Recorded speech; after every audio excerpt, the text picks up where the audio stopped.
Hello everyone, my name is Beverly Bravo, and today I'll be discussing Enterprise Architecture Concepts Review.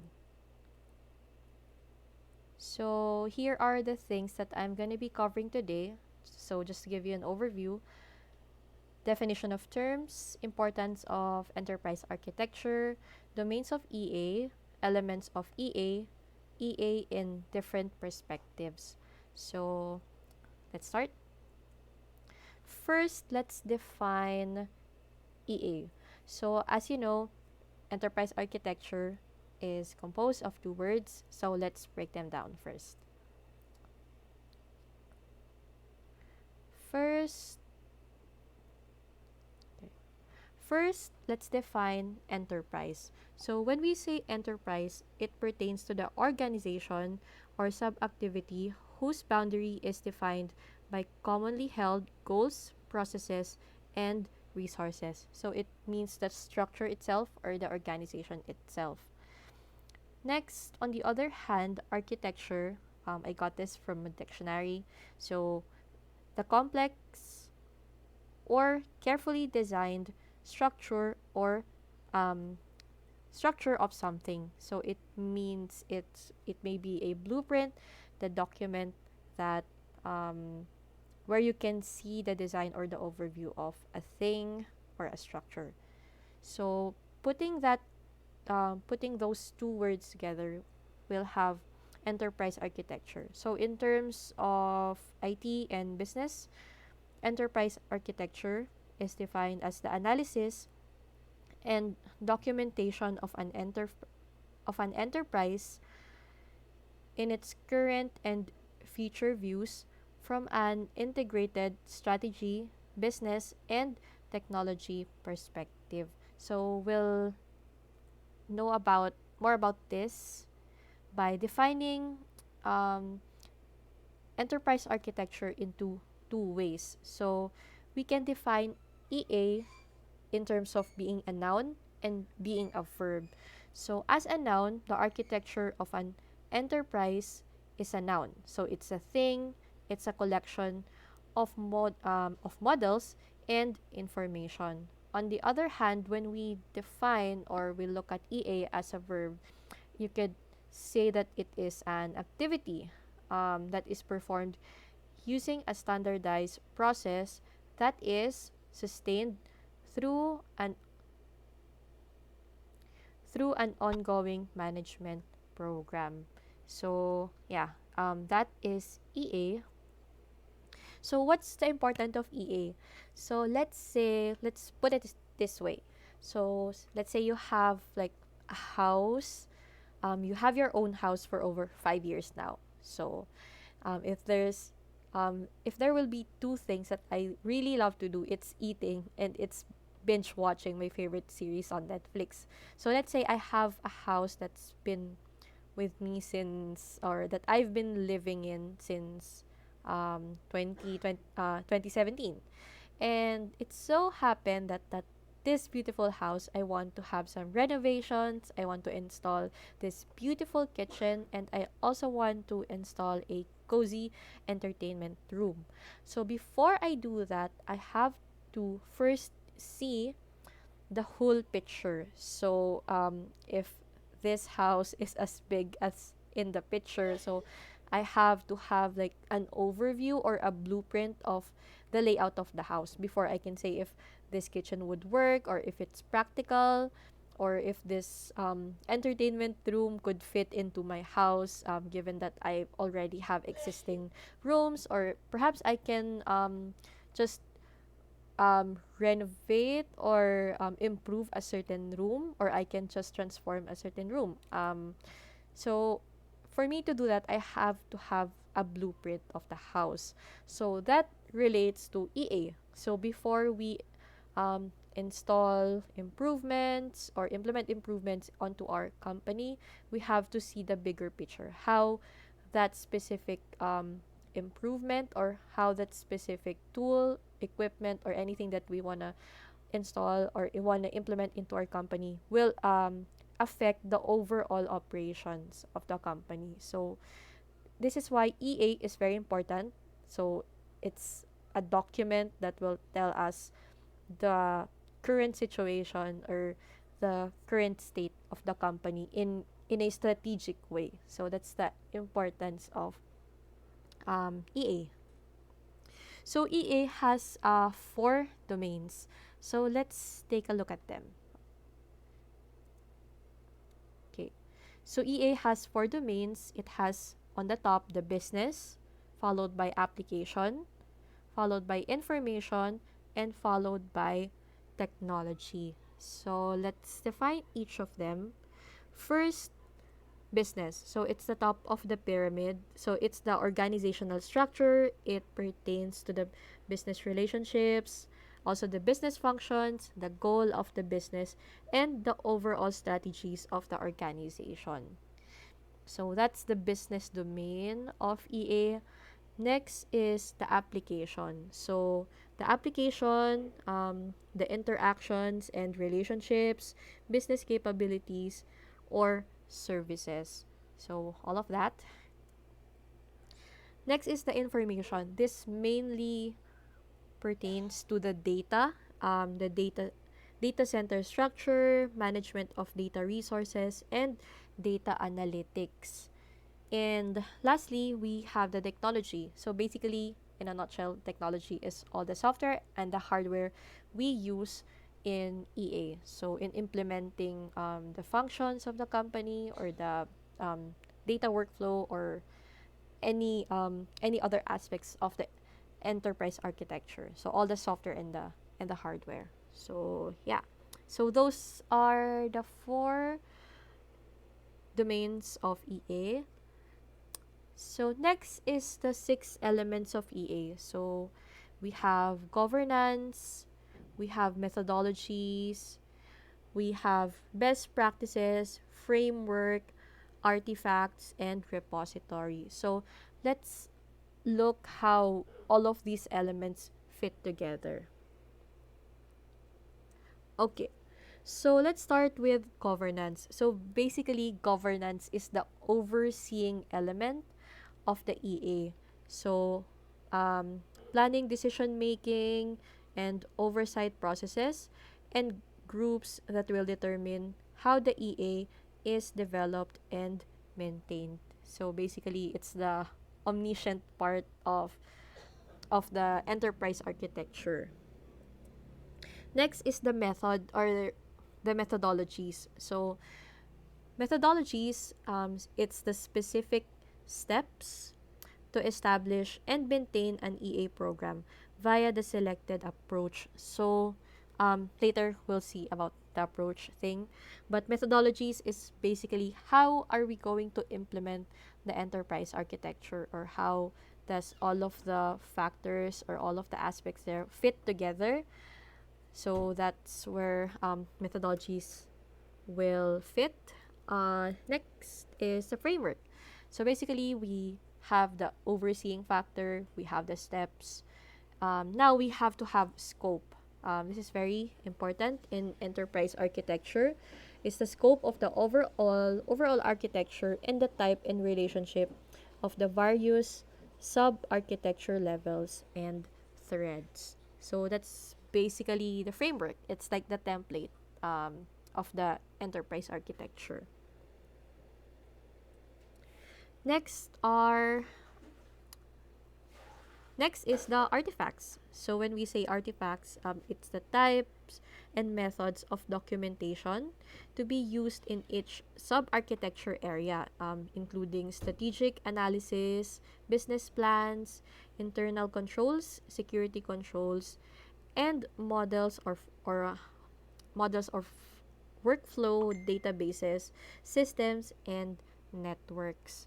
So that's basically all the things that we need, all the tangible things that we need in an enterprise architecture. So next is the standards. So when we say standards, it's business and technology standards for the enterprise in each domain and segment and component of the EA. So this is basically all the policies, all the standards in each domain, whether it's a local standard, an industry standard, or the enterprise standard itself. So, um, an enterprise architecture has to have standards in each domain. So, when it comes to business, when it comes to the applications we use in the EA, when it comes to the data or the databases, we have to have standards, and of course the technology. So yeah, those are standards. And finally, the associated best practices. It's ways to implement parts of the overall architecture or sub-architecture in context of the overall arching EA. So basically, it's the non-tangible things on how our values, all of the best practices, how we do things in the company. It's also part of the enterprise architecture. So actually, EA, we can look at EA in two distinct ways. These are both like a side of EA. First, we can look at EA as a management program and also an analysis and design method. By the way, the book that I use here is the Holistic Enterprise Architecture, the fourth edition. So, more information can be found there. So, I'm just giving you an overview of the whole chapter, and I also use other references for this, other online references. Yeah.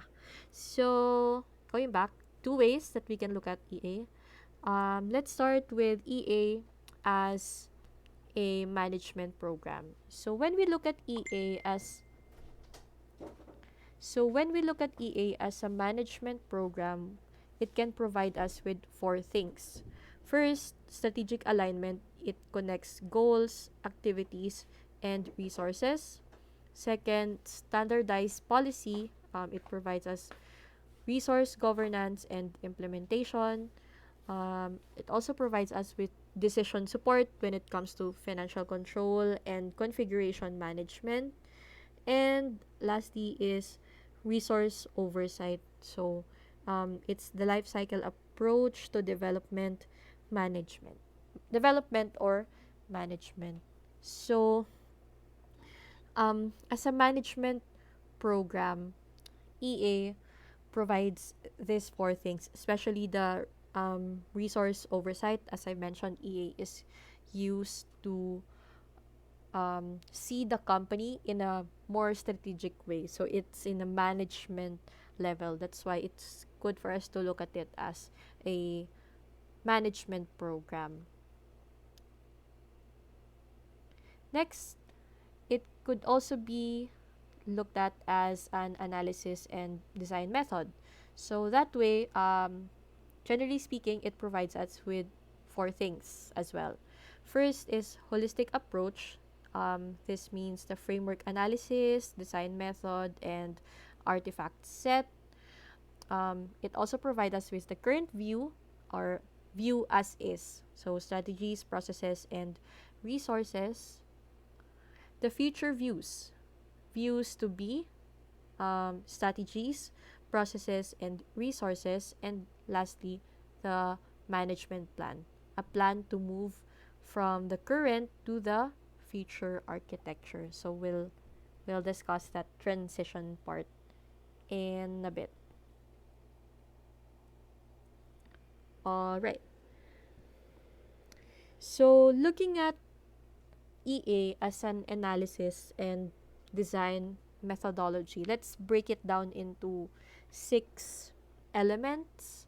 So it's already been mentioned in the previous slide, but just to break it down a bit, first we'll have the architecture framework, we'll have the architecture components, we have the current architecture, future architecture, the architecture transition roadmap, and the architecture threads. So let's break this down as well. So first, let's have this diagram. So as you can see here, Um, on the left, you have the current architecture. On the right, you have the future architecture. And at the middle, you have the transition roadmap. So, for an enterprise architecture to be successful, first, you have to see the current situation first. So, unlike any um, problem solving process, you have to first see the problem. It means assessing the situation. So that's where the current architecture will come from. And then the future architecture. So from your assessment, what are the things that you want to improve within the company? What are the equipments that you want to add? Or what are the aspects of the business operations you want to streamline or to simplify? So that's where you'll see in the future architecture. But the transition between the current architecture to the future architecture is also a different matter. So that requires your architecture transition roadmap. So the transition is very crucial in any companies that's been going through this major change on the operation or the management level. So that's why everything has to be documented. So yeah.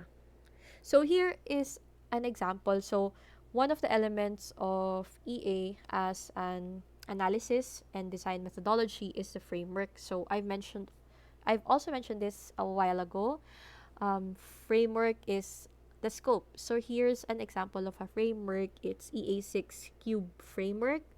So it's a type of framework that, of course, prioritizes strategic goals, the workflow, data flow, and systems. And what holds that together, of course, is the line of business and the services. So there are a number of frameworks that could work in different companies. So that's why there's such thing as enterprise architect, or this job could also be done by chief operating officer. So um, they could decide on what framework could work the best with the company situation. So yeah, that's the framework. Next is the architecture components. So in a framework, you have components. We have two types. We have the vertical and the horizontal components. So when we say vertical components, it's all the changeable goals, processes, systems that is serving a single business unit.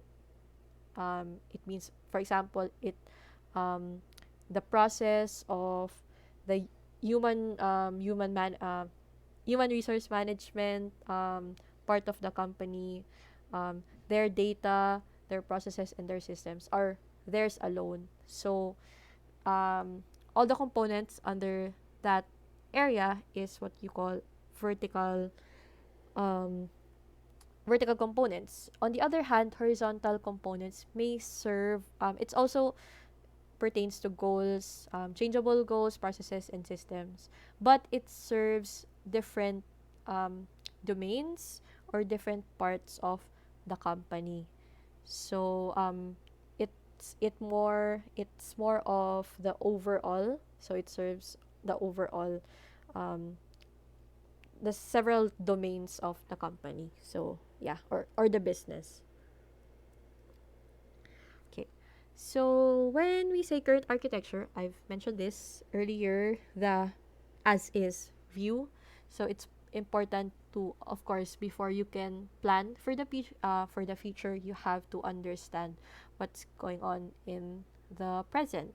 So that's where current architecture will come from. So currently existing within the enterprise. So what's the current state of the operations of the different levels of the company, the business units? Are they conflicting when it comes to practices, when it comes to information systems, and other stuff? So yeah.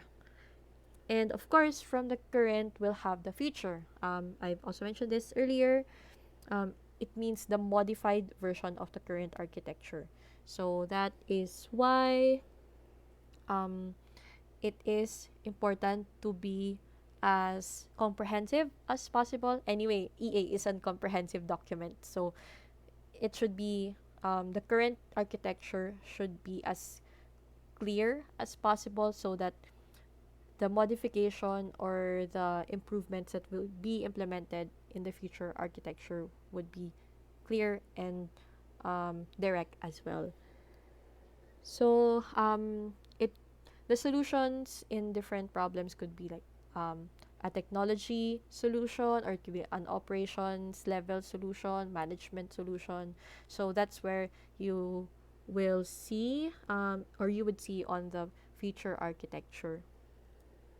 And also, of course, the transition roadmap is very important. It's a live document.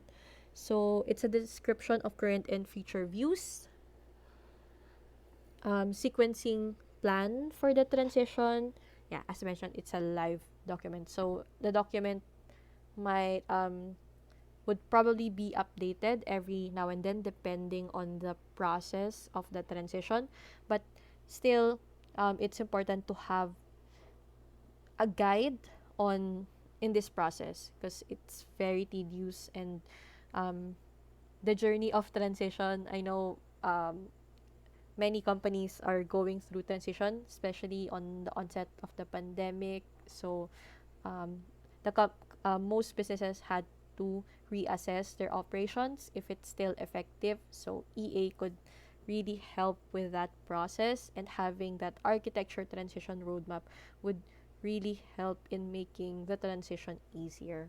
So architecture threads. So I've been mentioning threads also earlier, but thread pertains to all common activities all throughout the EA. So wait,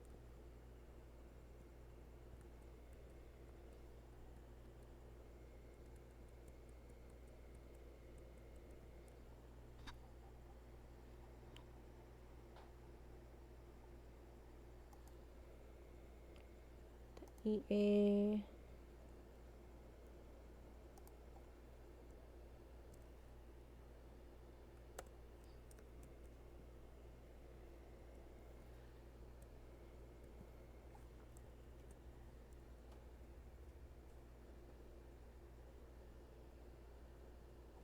Security pala yun.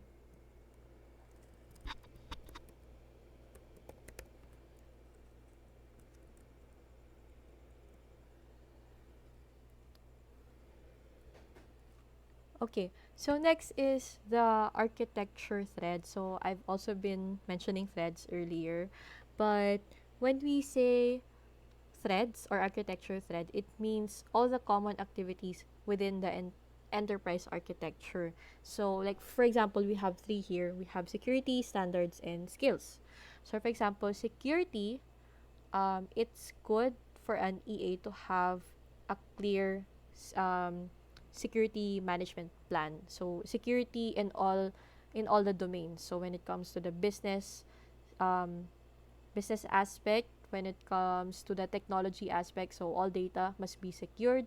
There should also be like a focal person or a personnel that handles this standard. So security must be consistent in all the domains of the enterprise architecture.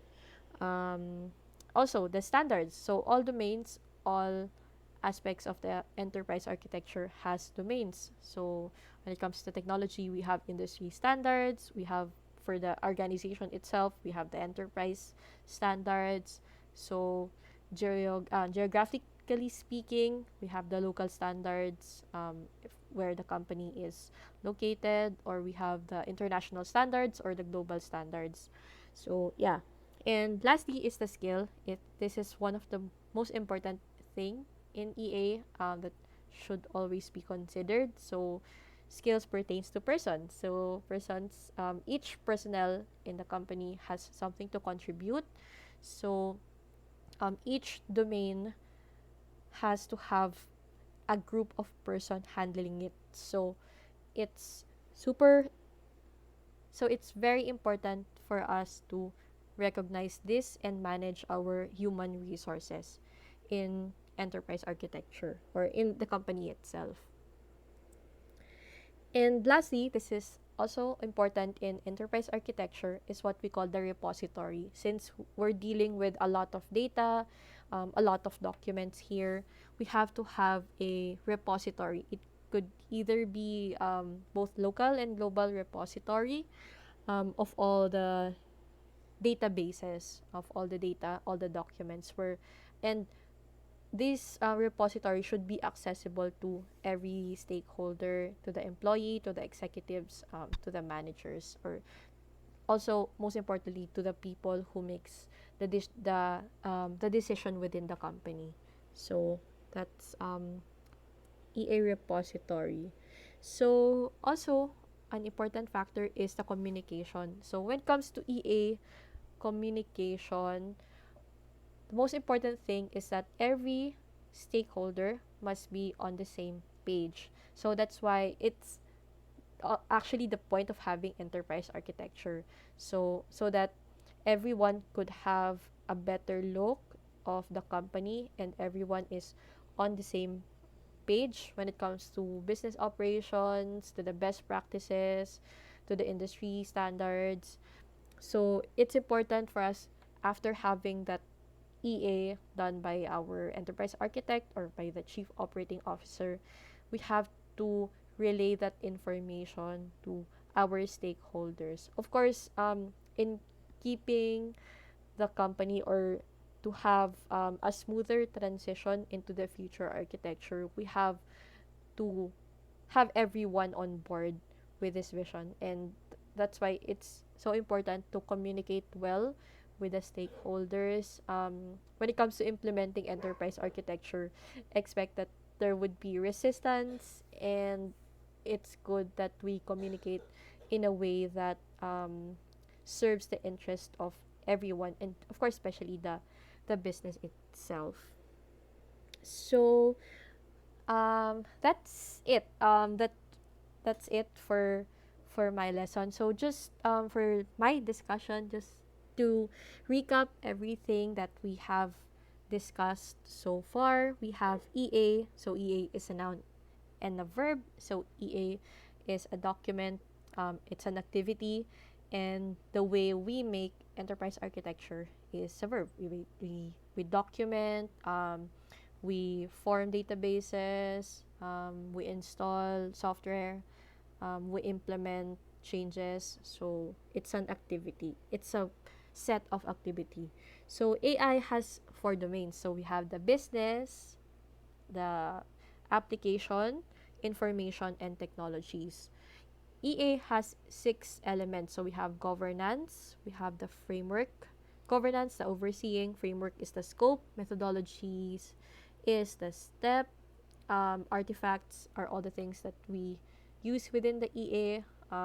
Standards and associated best practices. And EA is both a management program and an analysis and design methodologies. And also, EA is very important, especially the part where the company is transitioning from the current architecture and the future architecture. So, that is it for my discussion. Thanks everyone for listening. Thank you.